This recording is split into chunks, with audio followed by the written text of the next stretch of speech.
নামকরা ব্র্যান্ড ল্যাম্বরগিনির নাম তো আপনারা সকলেই কম বেশি শুনেছেন, কিন্তু আপনি জানেন কি, এই ল্যাম্বরগিনির মালিক একজন ট্র্যাক্টর মেকানিক।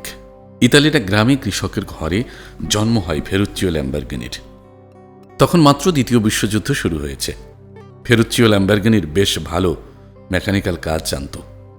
যুদ্ধ শেষে নিজের মেকানিক্যাল দক্ষতাকে কাজে লাগিয়ে গড়ে তুলেছিলেন ট্র্যাক্টর মেরামত তৈরি করার ব্যবসা। আস্তে ধীরে ব্যবসা বড় হতে লাগলো। নিজের শখের জন্য একটা ফেরারি গাড়ি কিনে ফেলল। তখন ফেরারি খুব জনপ্রিয় একটি ব্র্যান্ড, এর নাম সকলে জানত। কিন্তু গাড়ি কেনার পরে শুরু হলো যত যন্ত্রণা, যত সমস্যা। গাড়ির ক্লাস নিয়ে ফেরুচ্চিও একেবারে শান্তি পাচ্ছিলেন না। তার কাছে মনে হলো এটাকে আরও ভালোভাবে তৈরি করা যেতে পারত। যেই ভাবা সেই কাজ। ফেরুচ্চিও ঠিক করলো এটা ফেরারিকে জানাবে। অনেক কাঠখড় পুড়িয়ে তিনি সরাসরি যোগাযোগ করলেন ফেরারির প্রতিষ্ঠাতা এনজো ফেরারির সঙ্গে।